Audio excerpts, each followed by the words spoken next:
ഇന്ന് സ്പാർക്കിൽ എങ്ങനെ DAC install ചെയ്യാം എന്ന് നോക്കാം. ആദ്യമായി DAC ടോക്കൺ കണക്ട് ചെയ്യുക. അതിനുശേഷം ദിസ് PC ഓപ്പൺ ചെയ്ത് ഇതുപോലെ പുതിയൊരു ഡ്രൈവ് ഓപ്പണായി വരും. അതിൽ ക്ലിക്ക് ചെയ്ത് ഇൻസ്റ്റാൾ ചെയ്യുക. എസ് കൊടുക്കുക. നെക്സ്റ്റ് കൊടുത്താൽ മതിയാവും. ഞാൻ ഓൾറെഡി ഇൻസ്റ്റാൾ ചെയ്തിട്ടുണ്ട്, അതുകൊണ്ട് അടുത്ത നെക്സ്റ്റ് സ്റ്റെപ്പ് കാണത്തില്ല. അതിനുശേഷം ഇൻസ്റ്റാൾ ചെയ്ത ഒരു ഫയൽ, ഒരു ആപ്ലിക്കേഷൻ ഇവിടെ ഡെസ്ക്ടോപ്പിൽ കാണാൻ കഴിയും. അതിനുശേഷം അത് ഓപ്പൺ ചെയ്യുക. വാച്ച് ഡാറ്റ ആണെങ്കിൽ വാച്ച് ഡാറ്റ.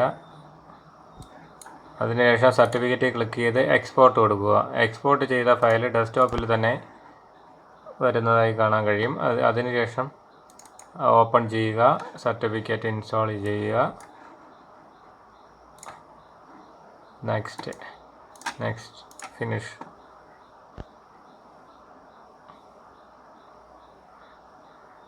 ഓക്കെ, ഇപ്പോൾ സർട്ടിഫിക്കറ്റ് ഇൻസ്റ്റാൾ ആയിരിക്കുന്നു. അതിനുശേഷം ഇതിനു വേണ്ടി 2-3 സോഫ്റ്റ്വെയറിൻ്റെ സഹായം ആവശ്യമുണ്ട്. അതിനായി ബിംസ് ഓപ്പൺ ചെയ്യുക.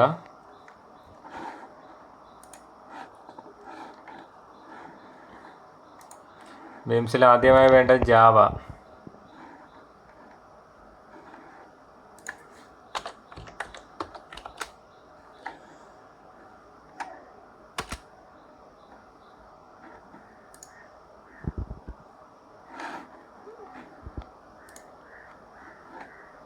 ബിംസിൽ ഡൗൺലോഡ്സിനകത്ത് നമുക്ക് അതിൽ നിന്ന് തന്നെ ഈ സോഫ്റ്റ്വെയറുകൾ കിട്ടും.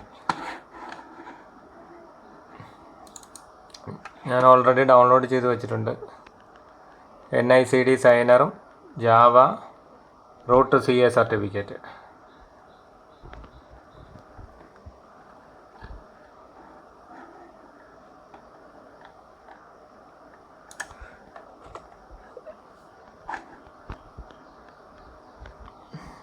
NICD signer.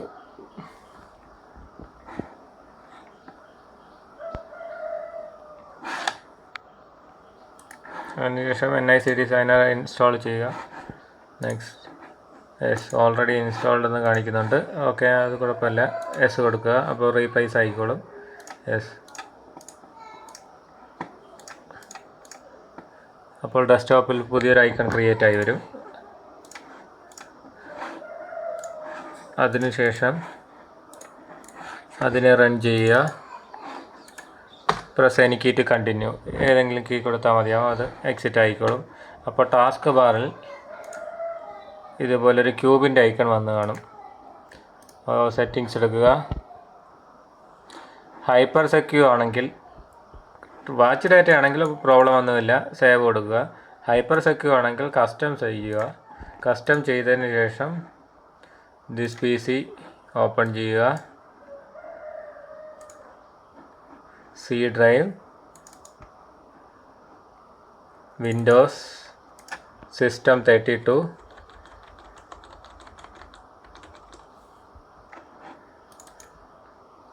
അതിൽ ePass.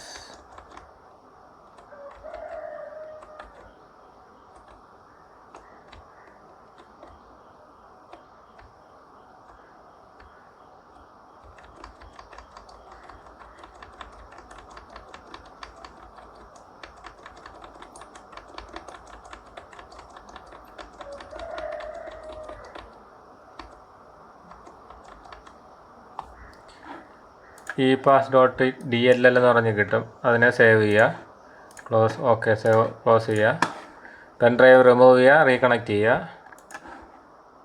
അതിനുശേഷം ഡൗൺലോഡ് ചെയ്ത് വച്ചേക്കുന്ന റൂട്ട് CA സർട്ടിഫിക്കറ്റ് കൂടി ഇൻസ്റ്റാൾ ചെയ്യുക. ബിംസിനകത്ത് നിന്ന് തന്നെ കിട്ടും. ഓക്കെ, ഇപ്പോൾ നിങ്ങൾക്ക് സ്പാർക്ക് ലോഗിൻ ചെയ്ത് DAC registration and bill submission ചെയ്യാവുന്നതാണ്.